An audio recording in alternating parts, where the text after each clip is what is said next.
You out there, are the beasts gone?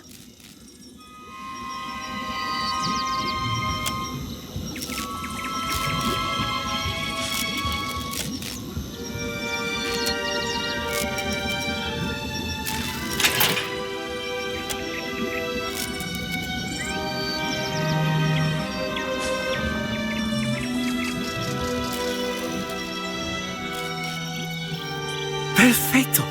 We are saved!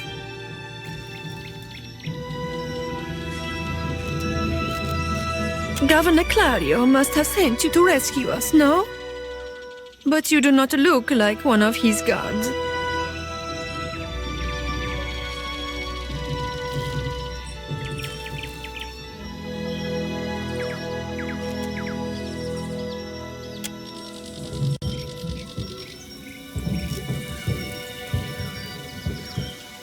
I told you the governor does not care about us. This is all about profit. For him and the rest of the Valian. Caloste!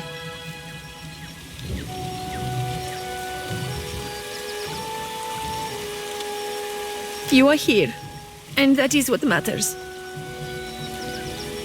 Somewhere to the north, I think.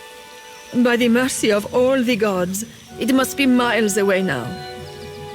I do not know why, but it seemed drawn to the pillar of luminous Adra we were excavating.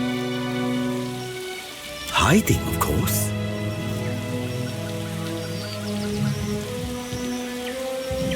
We were taking measurements of the luminous Adra when something strange began happening. Fascinating. The pillar started to dim, the ground shook, and our instruments showed unusual variations.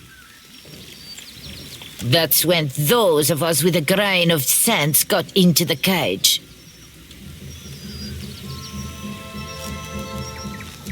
Something we made to protect ourselves from surges in the luminous Adra. Those have not been a problem, but I am grateful today for unnecessary precautions.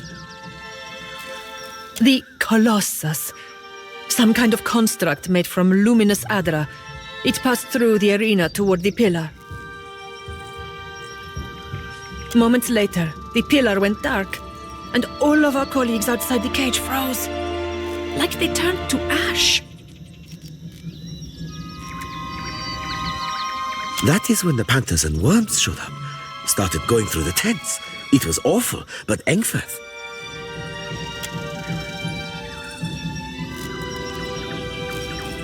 Some of our people are still missing in the ruins, including Oderisi, our lead researcher.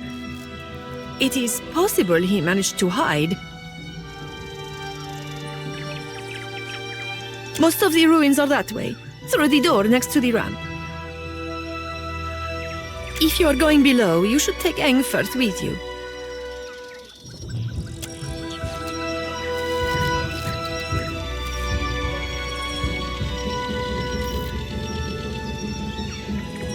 Engwithan knows a great many spells. At first, he even cast fire to chase away the panthers. Until the flames nearly caught one of the tents. Agrasima. It would be prudent to take help, as long as Engwithan is willing to go.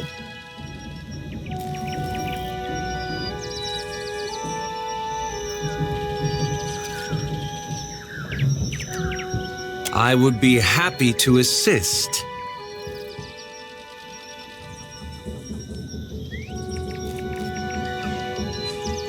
Difference. Surely I would also change my name if... Wait, you know him?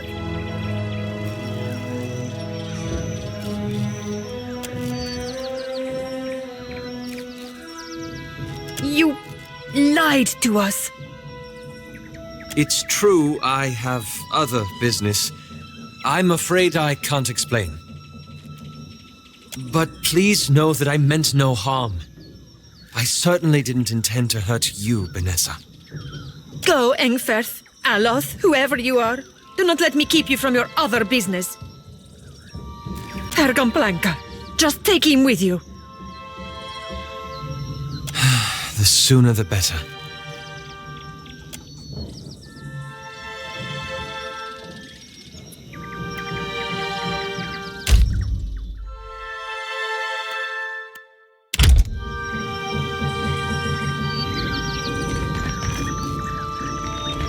Be careful. The tunnels below may have collapsed. Indeed.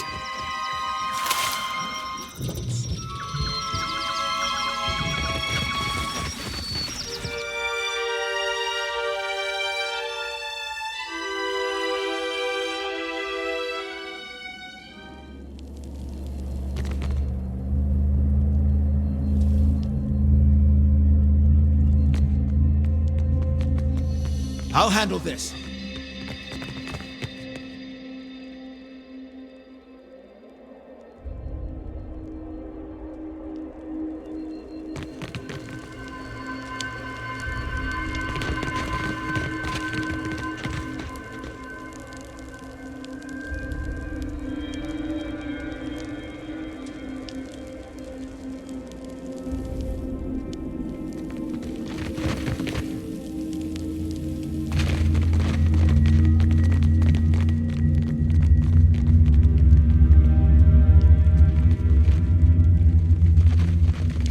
Happily.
Well,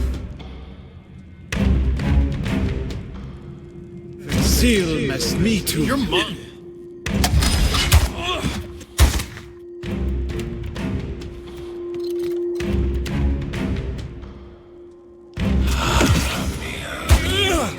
Hey! What?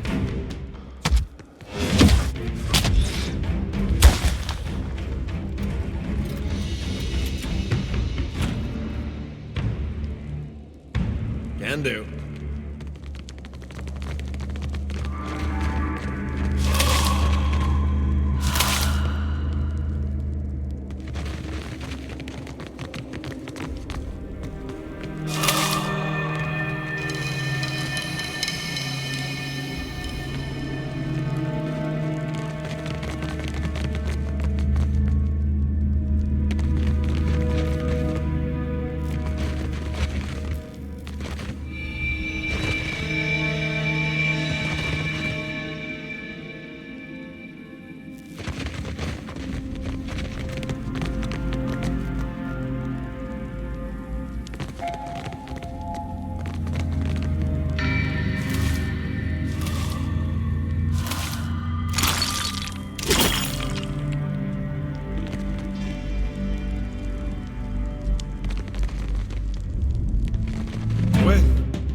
Seal must meet to death to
Kill them all!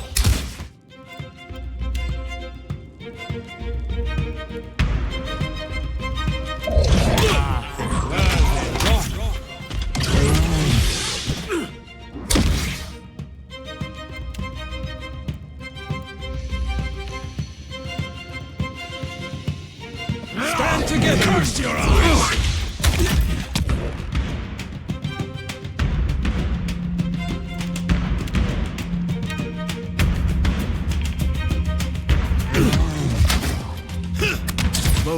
Ixie on eye!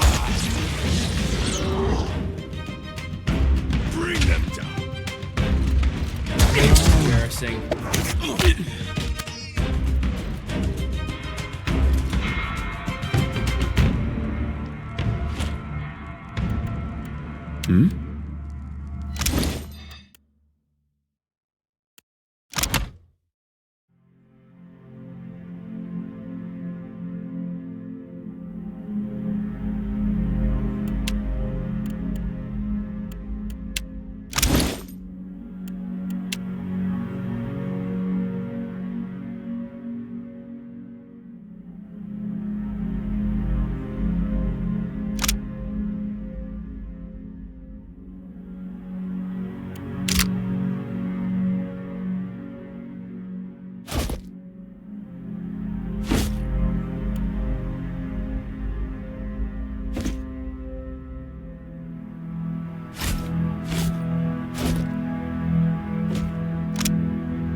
I'm here.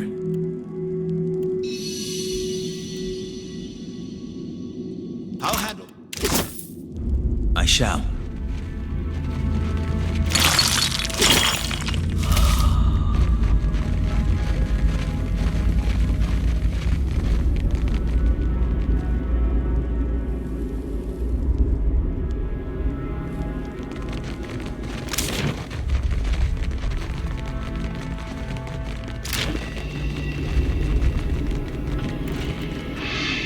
Yes, of course.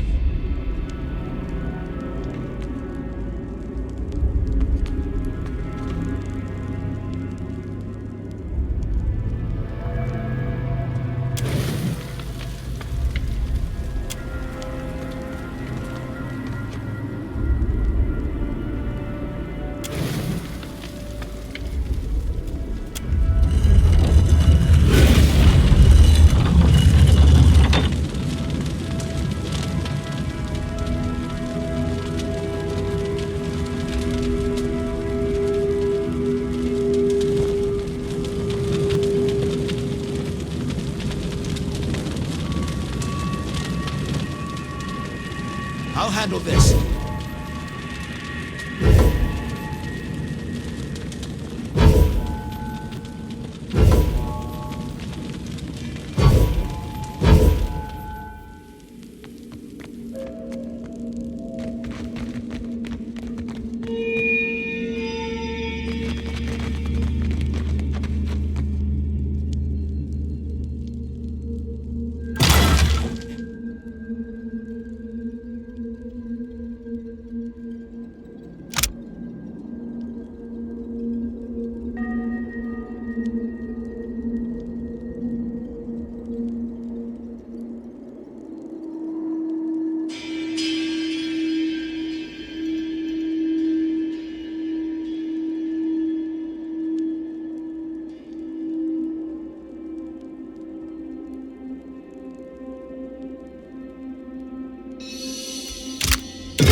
mess me too.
Ixie, Anna!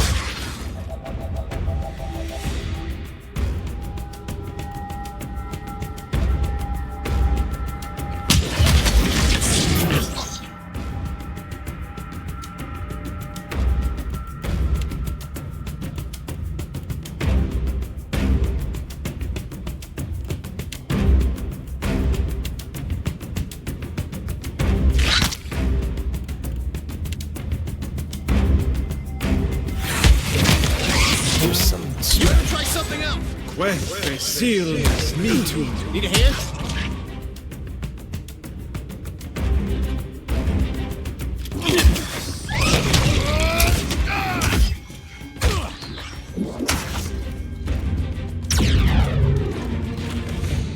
I'll see it done. Not a problem.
Seal me too.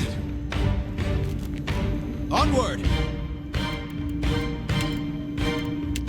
Avaro. Alive. I need something sharper.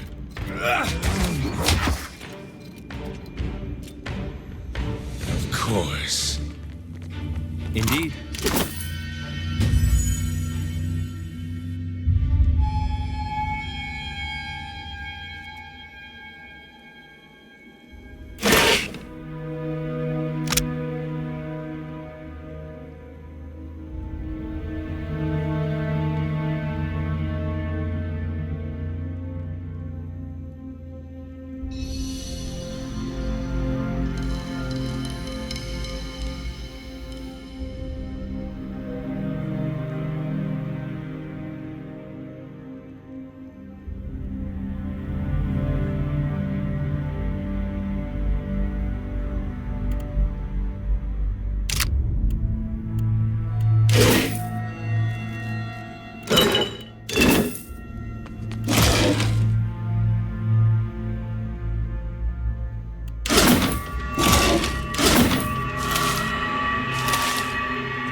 I'm here.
Yeah? Yes?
Yes?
Just say the word.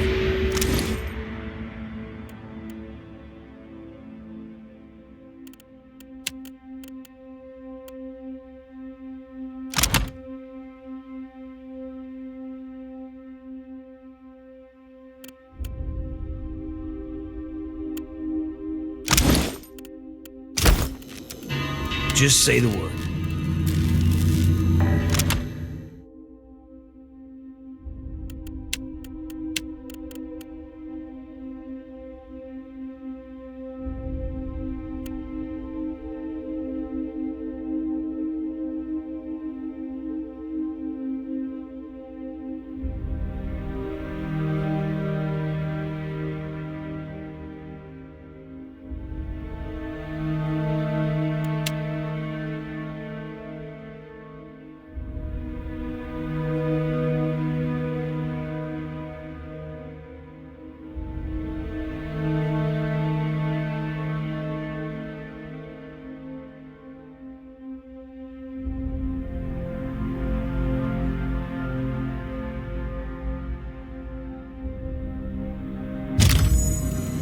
Yes.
As you wish. Well?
You place your hand against the pillar of luminous Audra.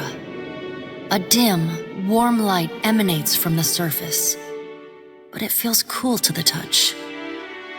Pinpricks dance along your fingers, uncomfortable but not painful. A woman's voice, scratchy, distant, and halting, echoes in your mind. Find your soul in him. You concentrate, peering into the Audra's energy as you would peer into a soul. Its inner light is blinding, but as you become accustomed to it, you perceive the core of the Audra itself, a churning mass of millions of soul fragments. With a jolt, the energy reaches out to you.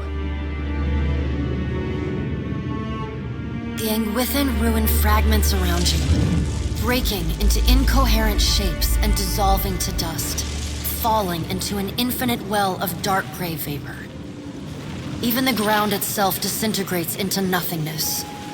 All that remains is the murky expanse of the in-between, the Audra pillar, and a skein of golden threads rooted in the pillar that extend far off into the distance. You focus on the threads. You catch glimpses of memories, your memories, mingled among the memories of thousands of other captive souls. The filaments begin to cohere, rapidly twining into a golden cord. With a muffled crack, the cord ripples outward in a violent wave toward the endless distance. The cord undulates over a space so vast that you lose sight of the wave before it finds its end. Then, a heavy creaking, like the sound of mountains shearing under their own weight, washes through the dull gloom of the in-between. A violent force yanks you along the cord at an incredible speed. The murk of the in-between warps erratically, as though you are observing it through an ill-ground lens. Just as quickly as you were pulled forward, you stop, suspended below a massive figure of ancient carved Audra. Like all Audra, it glimmers with energy, but the souls and memories within it are not flowing down. They churn in a vortex that burns at the heart of the statue's mass in some invisible engine. It is Aethys. The great golden cord terminates in his back, sending pulses of energy throughout his limbs as they move. He walks in long, slow strides toward a brilliant pillar of Audra far in the distance. It shines even more brightly in the in-between than Aethys.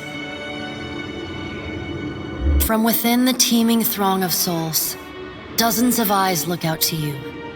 Through the cord, their collective anguish and despair push at the edge of your mind. Help us! Please! Help us!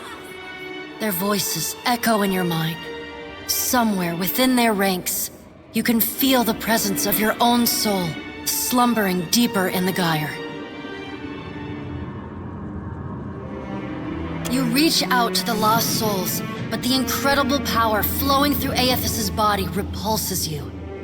Not even your Watcher powers can penetrate the massive tides of energy crashing through him. The souls sense your efforts and attempt to breach the surface of Aethys' body, but are instantly pulled back down into the deep well at the statue's heart, as though they were pried from the edge of a great precipice.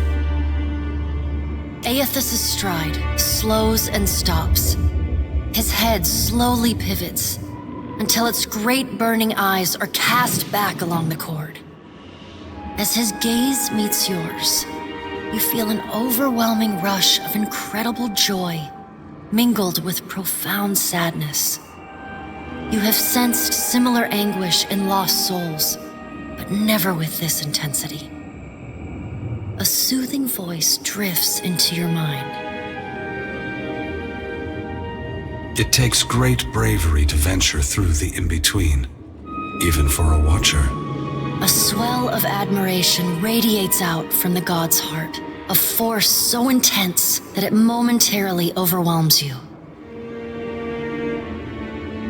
You do not need to follow me, for their sake or your own. Something beautiful is coming.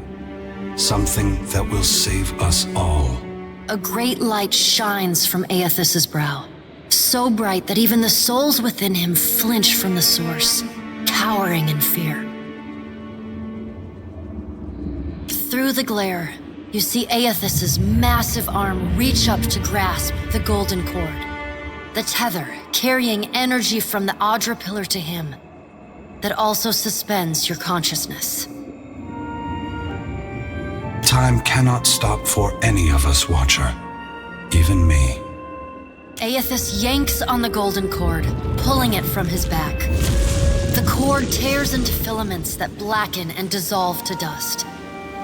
Without pause, he turns to resume his stride toward the distant pillar of Audra, shining on the boundless horizon. You hear the souls within him cry out for just a moment, before your consciousness is snapped away from them. The in-between goes dark.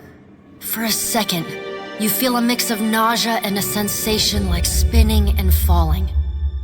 Then the moment ends. Your consciousness has returned to the Engwithan arena. The world is sideways, the Audra pillar upside down. You flinch at the feeling that you're standing on the ceiling. The disorientation overwhelms you and you collapse to your knees next to the luminous Audra pillar. Previously dim and flickering, the pillar now glows with a strong and steady light.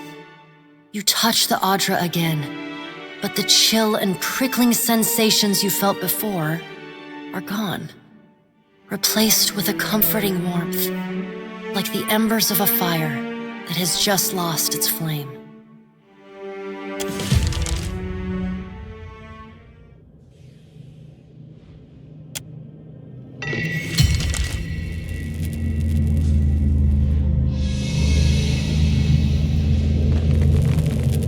I'll handle this.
Can do.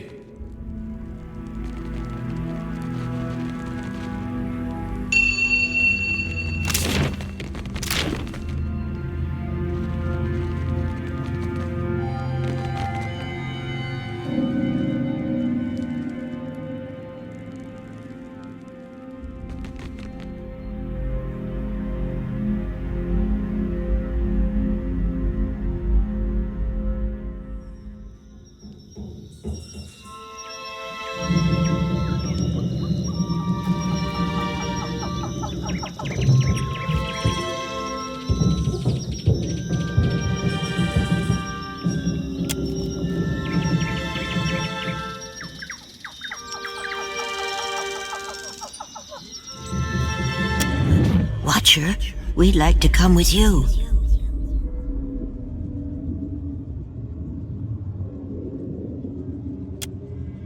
would, and we appreciate that you showed us the way, but what if the Audra goes dark again before we reach the beyond?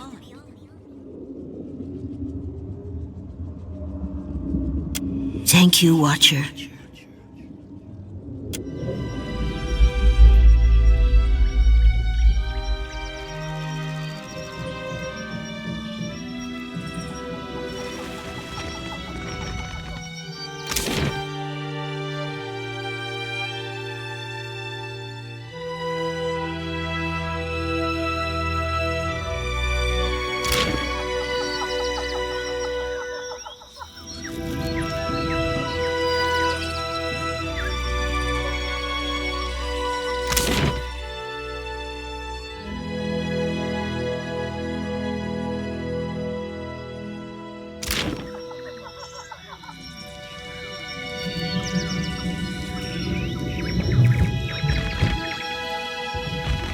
We will remain here to see to our dead.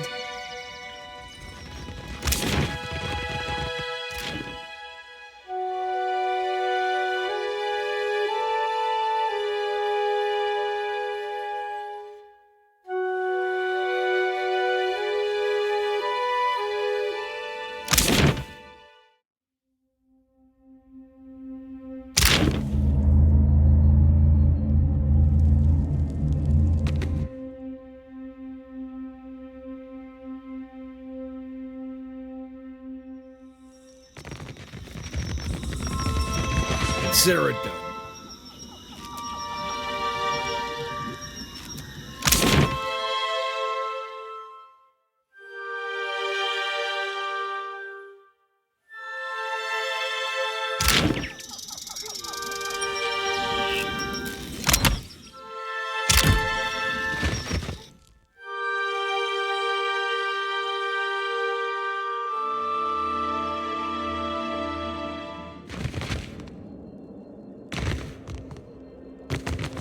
Well,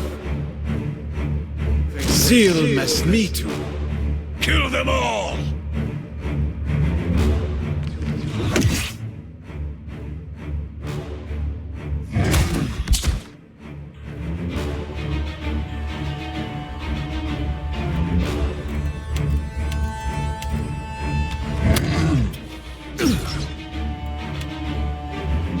There's a treat.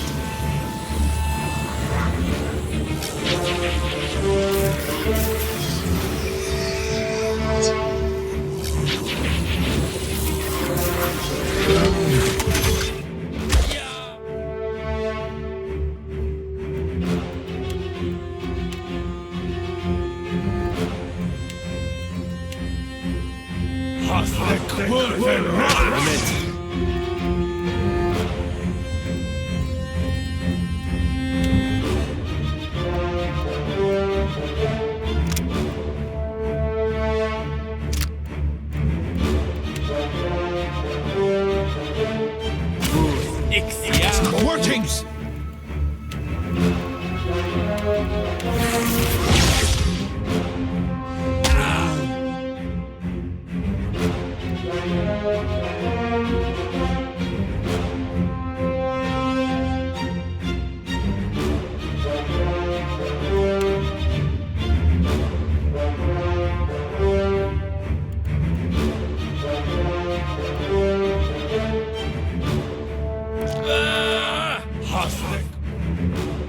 Still alive! This is going.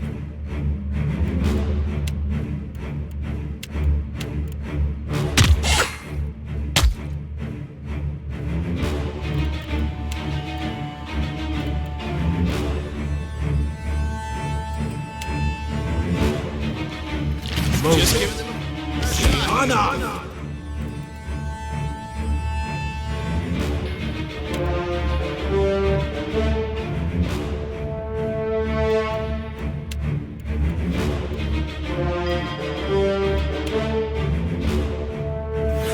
Enemy's over.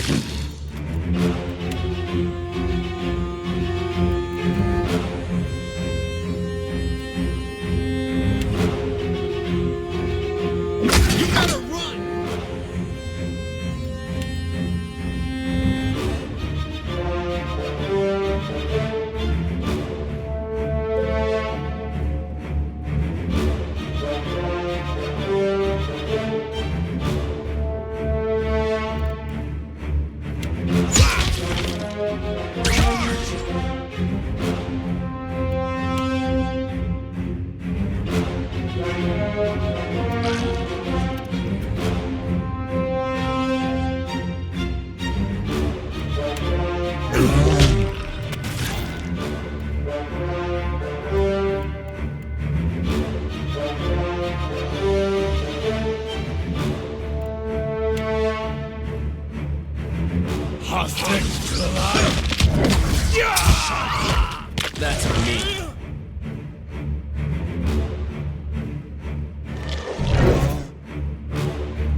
do.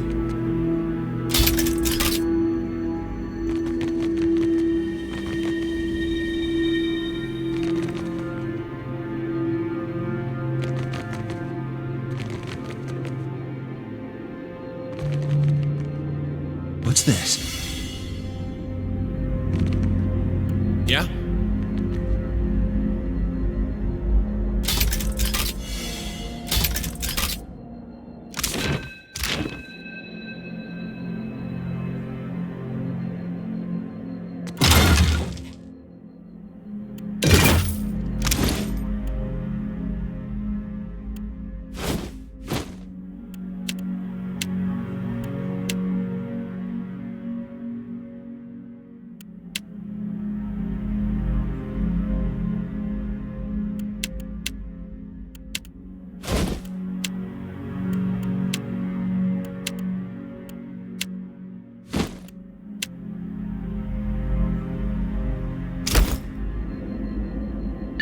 Well?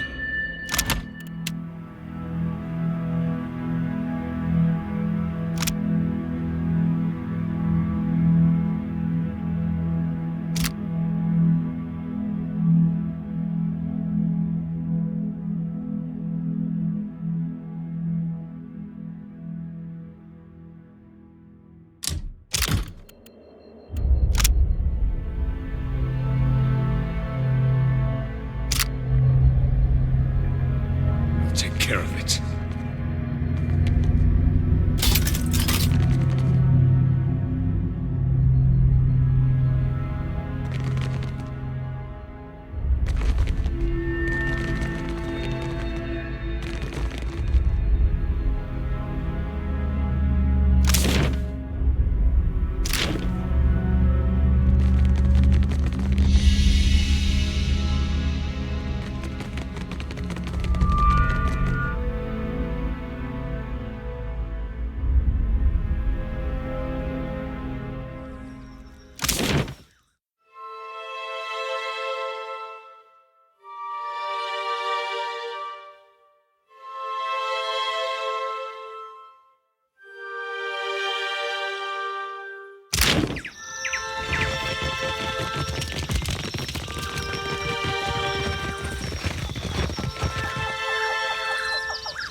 What can I do for you?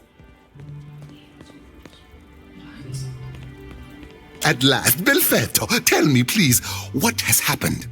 How much have we lost? I must know.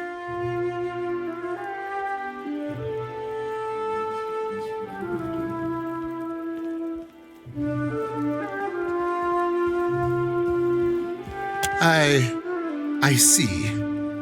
I suppose we are fortunate to have any survivors. And Orisi's notes. His research? You did. Gods be kind.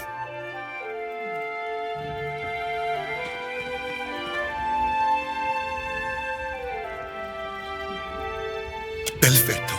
Belfetto! We are saved!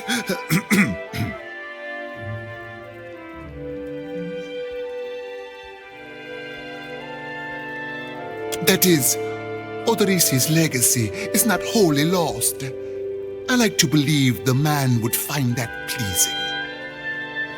You say this is all the work of the Titan, of Aothis, and you still insist on looking for him? He destroyed your ship, killed my people. Would it not make more sense to sail to the far side of the world and away from all this?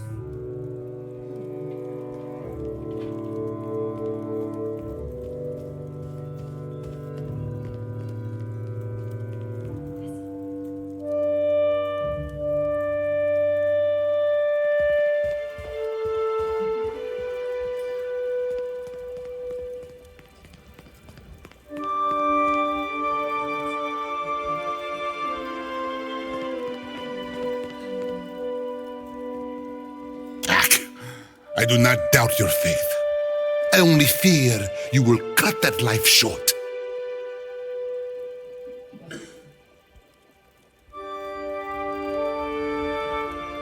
Merla. He will ravage every outpost in the Deadfire. That Adra is why we are here, why everyone is here in truth. The Valiant Trading Company, the Royal Deadfire Company, countless mercenaries.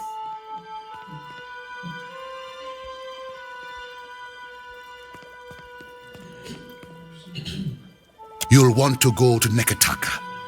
Queen Onekaza II rules there at the Kahanga Palace.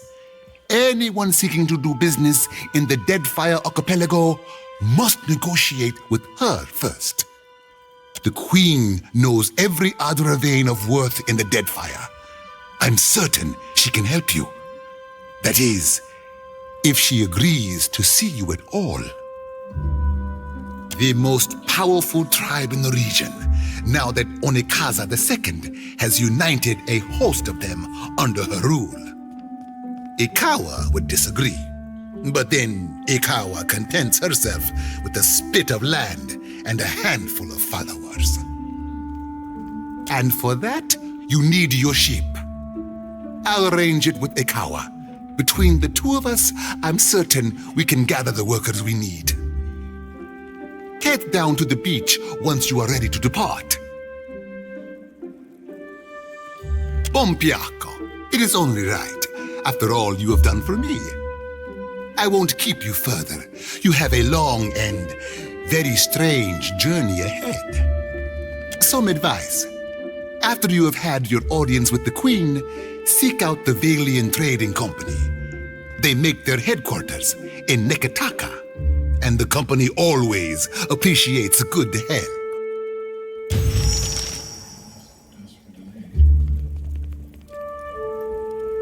I'm sure you're eager to depart.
Why, Berat smiles upon you. What fortune that on this turn of...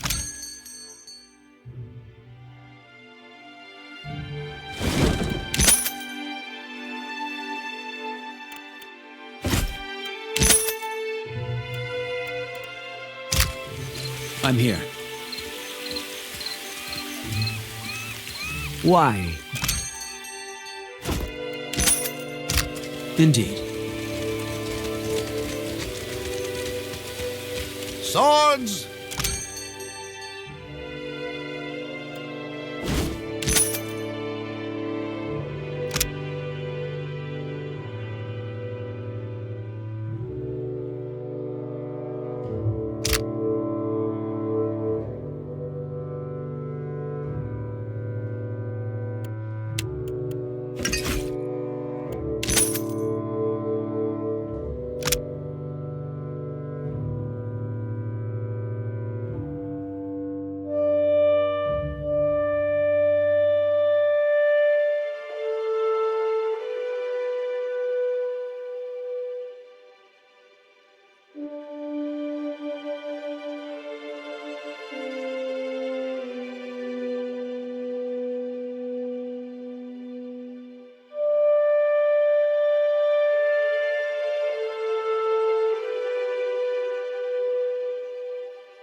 Still kicking, eh?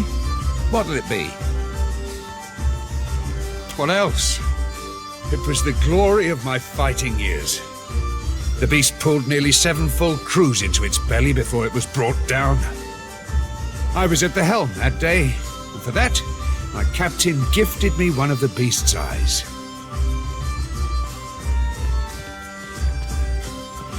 My proudest moment and my dearest treasure. I would not part with it for all the world. Guess you haven't exactly seen the prettier side of the place since you landed, right? It's the only town on the island, if you don't count Sarahuzi, little Juana village out west. Really is a decent place most days. Good trade, and plenty of money rolling in from Claudio's investors. Damn sight quieter than back home, but I don't have to tell you about the Deerwood.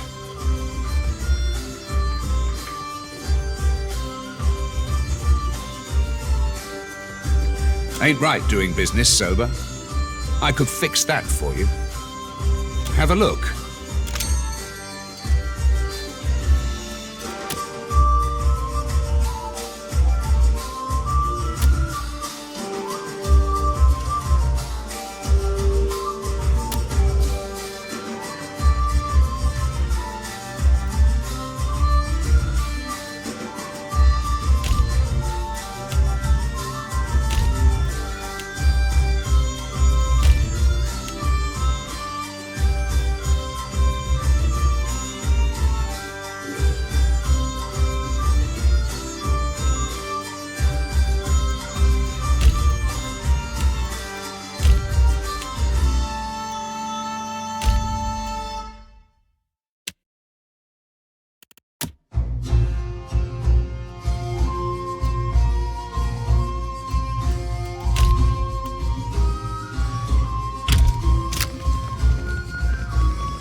Keeping out of trouble?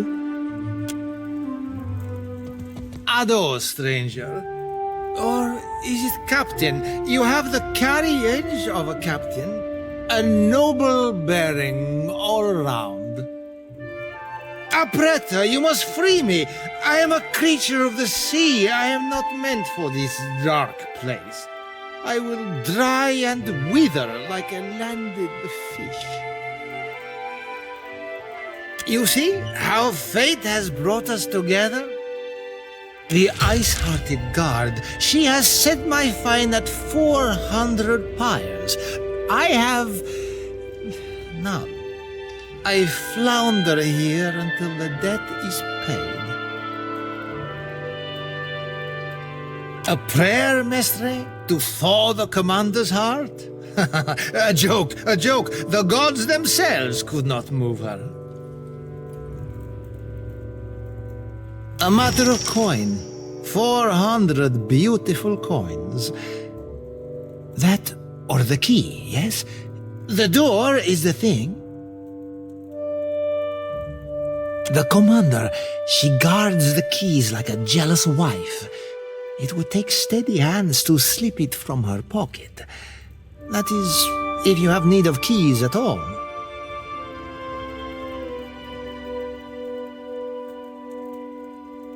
You think me idle to ask this of you and do nothing? I have scratched, sir, a little mortar from beneath the bars at the window at every chance. The stonework, it is very strong. I can do nothing by hand. With tools, perhaps. With explosives, for certain. Norgund in the Kraken's Eye, he carries many such useful items. All for legitimate use, of course. Animancers, they love explosives.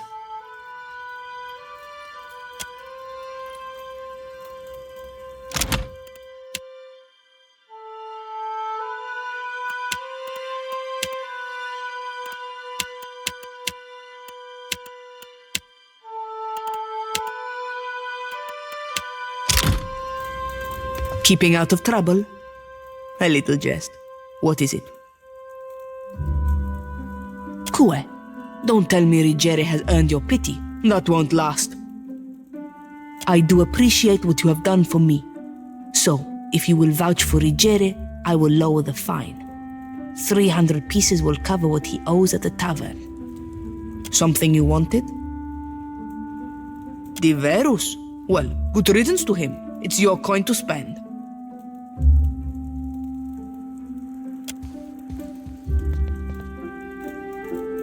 Karasima, Captain. See you at your ship.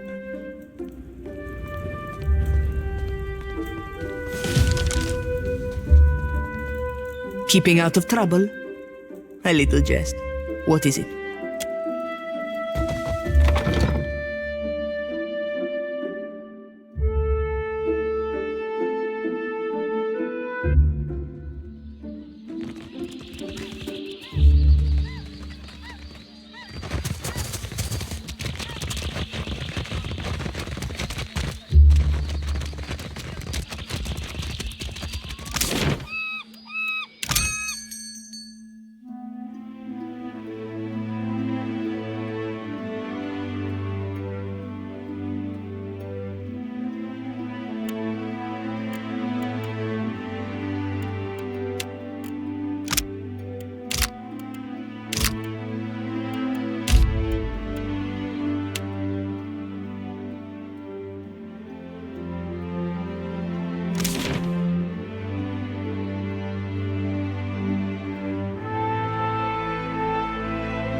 Good, you are here. Clario has made good on his promise. We are making ready to free your ship.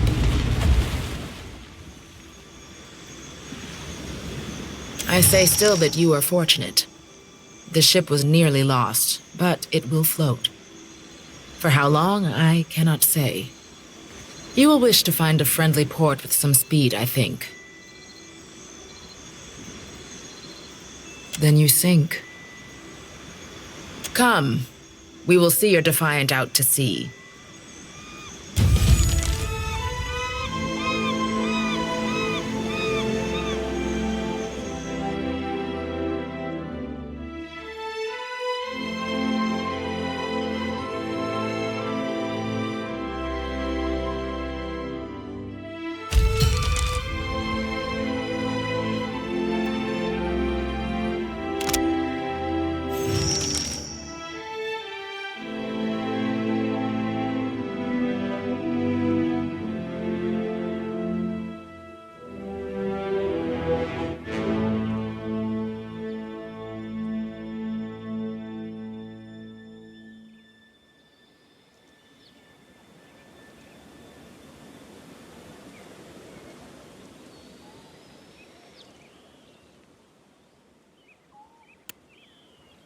We should address the matter of our ship's resources before we get underway. It saddens me to inform you that we lost several crew and most of our provisions during the storm. However, Port Margé appears to be well supplied, and I expect the recent disaster has left several sailors in want of a ship. I suggest we contract for additional supplies and crew before we return to open water, or our voyage may indeed be a short one.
On behalf of the Principes and Patrina, I must request we meet in parley.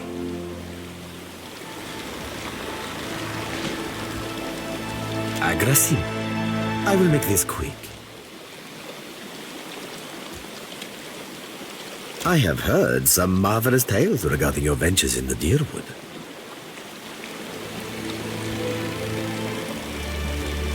In fact, you are the first dragon slayer I have ever met, outside of a grave. Some fools would seek to make a fortune by pilfering from one such as you. I take it he is not one of those fools. Perhaps we should listen.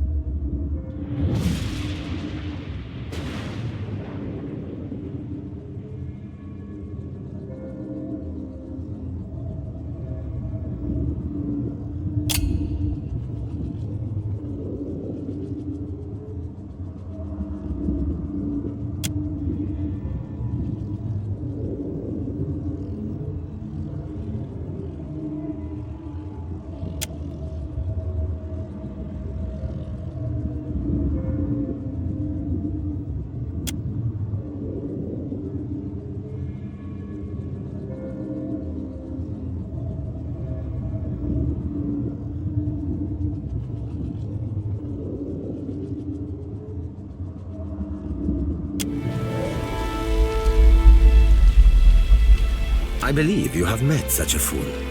Captain Benweth of the Drake.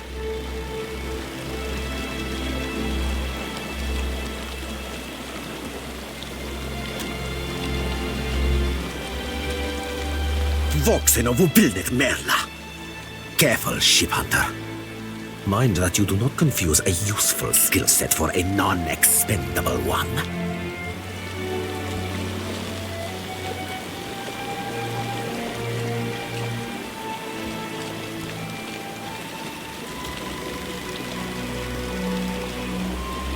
My apologies. Rest assured, it will not happen again. Apologies, Captain. Didn't mean it, really. We're up all night, you know, searching out our friend here. You've been at sea a while. Your mind starts playing tricks on you, aye? Well, mine plays tricks on others, too. Usually don't mean much. Maybe see a bit of shadow, hear a bit of tune. Not unless the person's sensitive. Like, say, a watcher.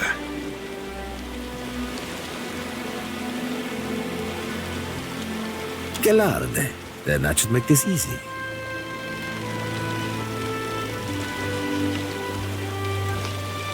I am keen to show my rascal of a compatriot some much-needed humility. I thought perhaps you may care to as well.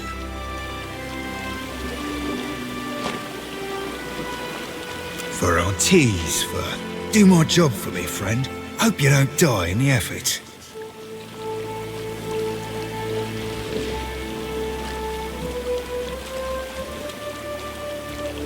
Benweth's Drake took damage during the storm.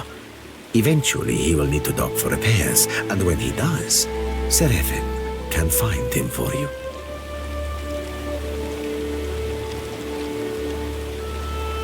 He is rather an unrefined creature, but he is a most skilled ship hunter, I assure you.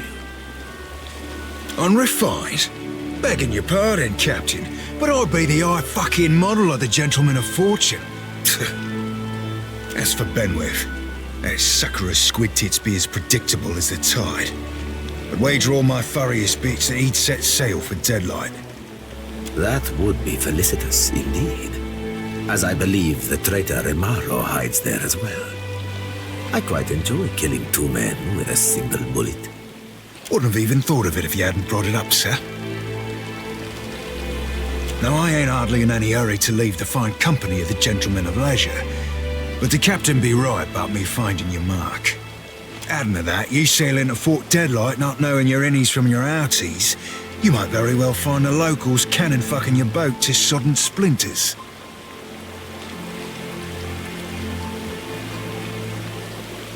Suit yourself, Captain Watcher. Here's hoping the Defiant's a real tough ogre fucking boat. I sail now for Dunwich, my own safe port. I will await you there, should you be successful in schooling our wayward captain.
Ready when you are.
Well, ready when you are.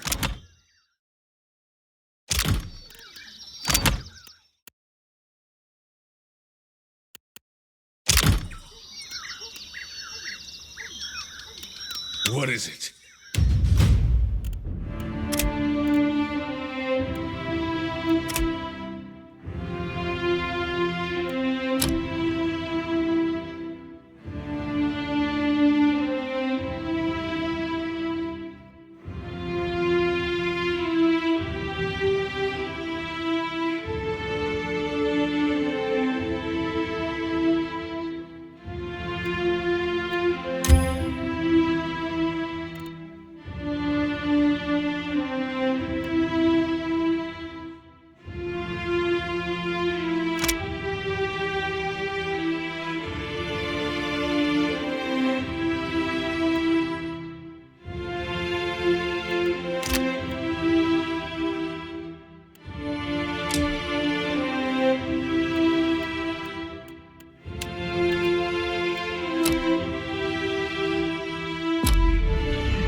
As you wish.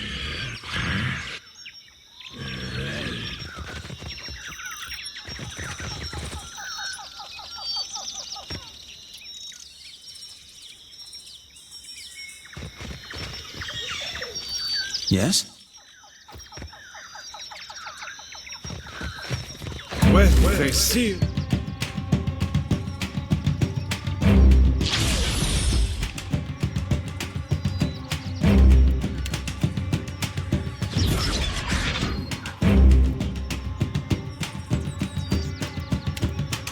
Me too.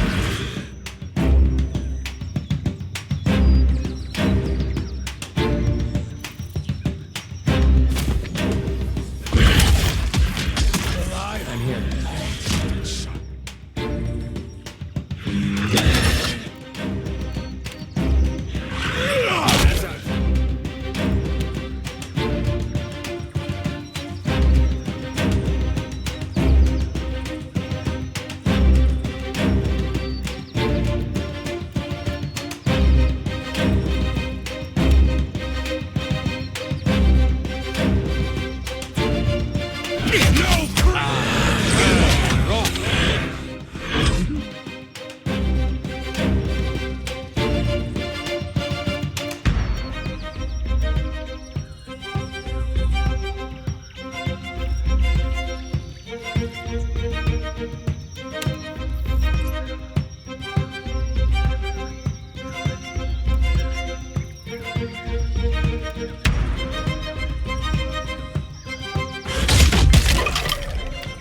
How do you like that?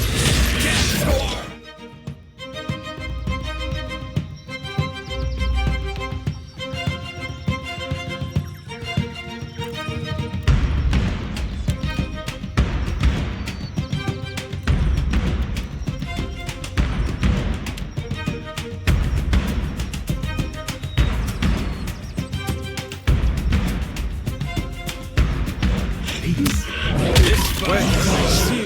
Me too.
Already.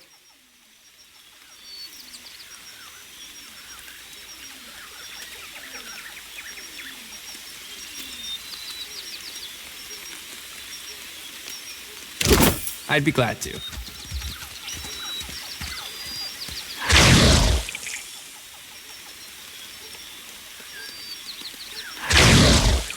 Hmm?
Where seal meeting.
Hey, how are you on?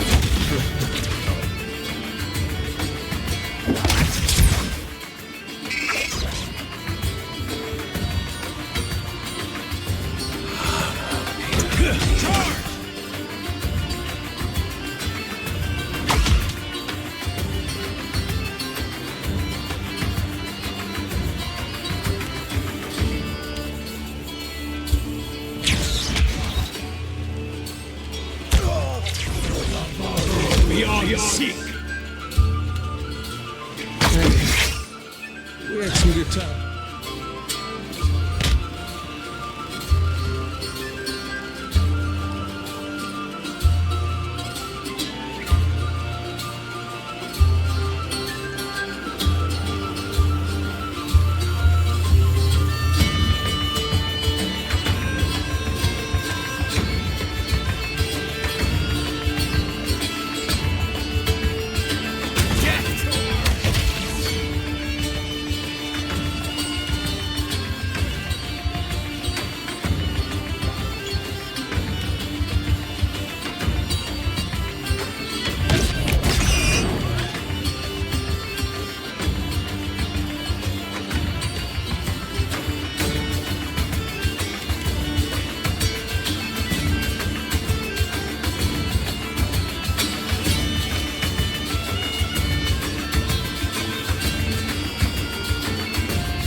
You're mine.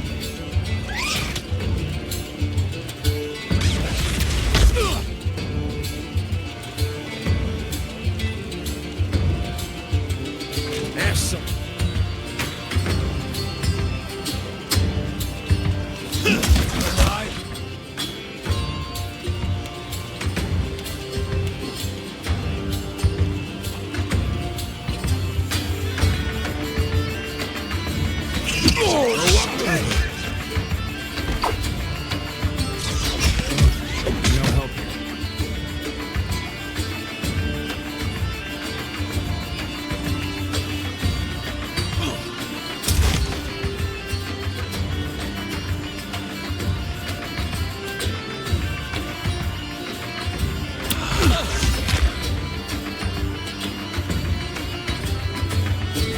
Well, they seal and must meet. I suppose it can't be helped.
once.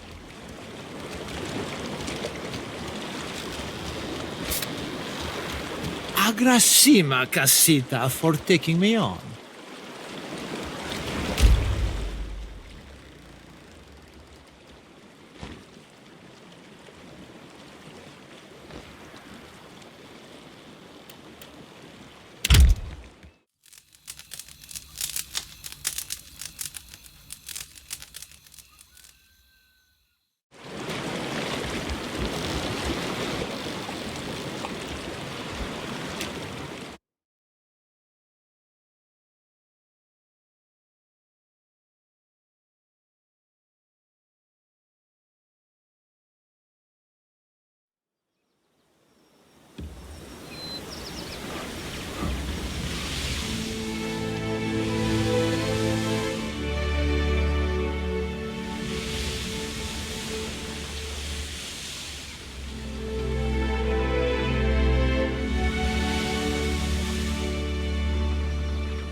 The ring of a bell comes to you on a cold wind.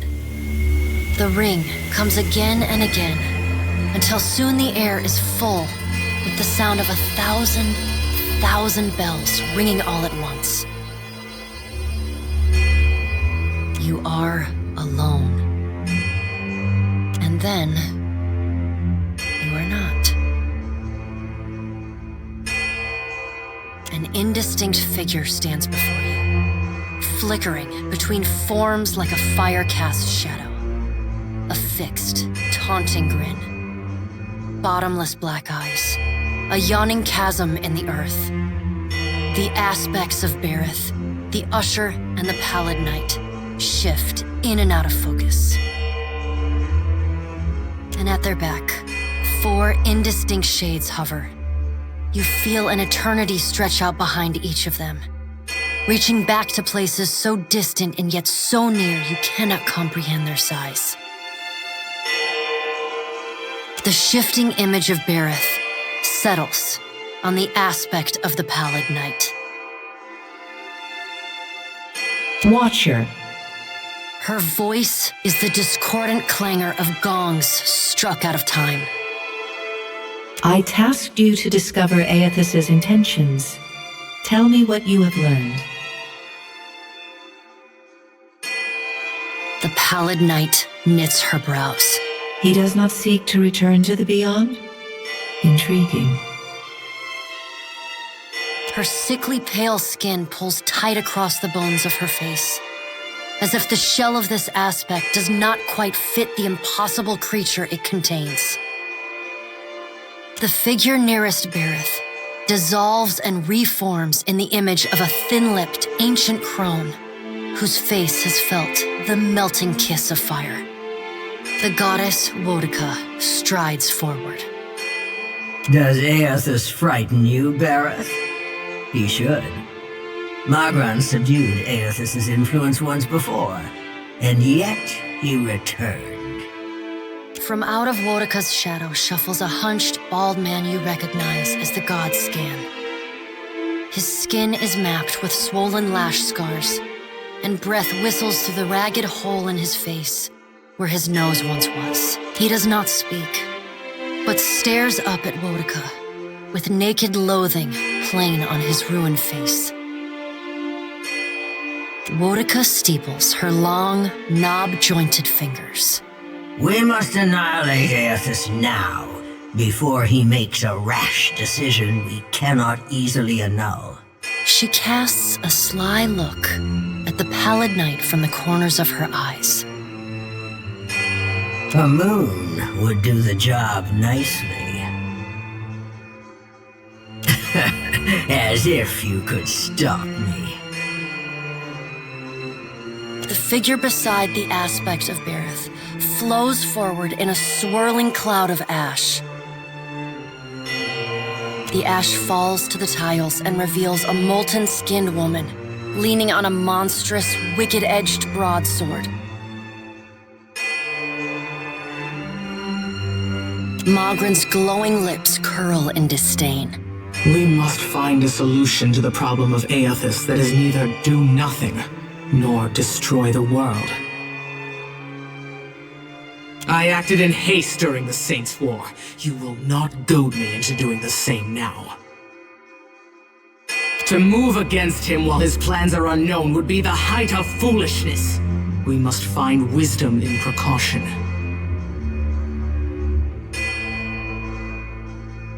Magran looks at you as one might a wayward gob of spit on one's shoe. It is no business of yours what the gods decide.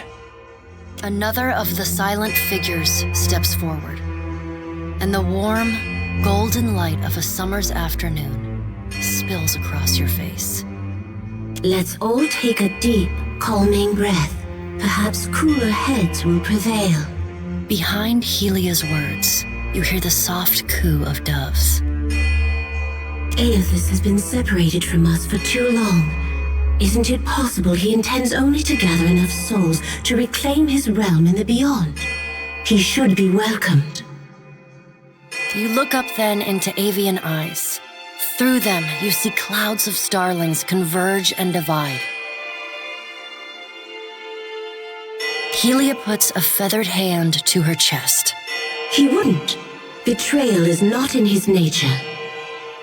Scan shuffles forward. Yes, yes. We should welcome Aethys's return to the fold. His gratitude we can leverage to cajole him into divulging his plot. Then, when he believes himself to be in our good graces, we do as Wetica suggests, and crush him into the earth. Scan pauses, inspecting you. And here is the Watcher who wiped dear desperate Alice's mind. You could have let my followers help her kill the man who tormented her. But you did not. Curious. Scan licks the ragged edge of his lipless mouth and grins, then turns to Helia. I did not expect such a deliciously ruthless idea from you, Helia. I am impressed. Helia's feathered crest stands on end. You wretched little creature.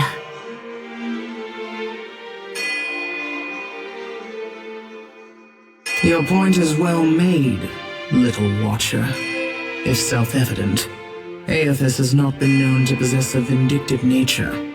Indeed, he has occasionally been magnanimous to a fault. However, if we push him to the brink of reason, there is no telling what he may do. He is, as ever, unpredictable. Something akin to fondness creeps into her voice.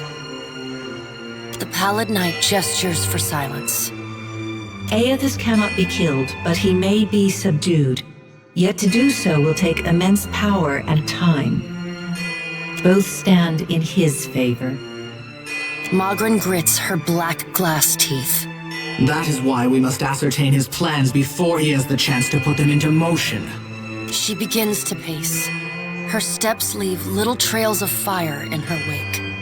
Magrin stops and balls her hands into flaming fists. Even if we manage to destroy his current form, there is the possibility he could return, if he has not already absorbed all of his children. The Pallid Knight casts a cold, cutting glare in Magrin's direction. Magrin speaks too freely. That knowledge is beyond your ken, Watcher. Wotica waves the gods to silence. Aethys gathers strength. His strength is a threat to us. Her voice takes on a sharp, almost panicked edge. There is no sensible answer to the question of a resurgent Aethys, other than decisive, final action. Your opinion is unasked for and unnecessary, but noted nonetheless. Though her tone is impassive, the banked fury in her eyes says well enough what she thinks of your interruptions. We will act when it is appropriate to do so, and not before. The Pallid Knight steps away from the half-circle of assembled gods. She pulls herself up to a great height. The words she speaks next come not from her mouth, but from all around you. Follow him, Watcher. The black of the Pallid Knight's irises expand until her eyes are as dark and cold as the void between stars. She bends down and brings her ghostly face level with your own. Your debt to me remains unpaid. She stares at you, unblinking. Like a needle drawn to a magnet, you are pulled toward her one compulsory step at a time. You blink open your eyes and find yourself on the floor of your ship's cabin, alone.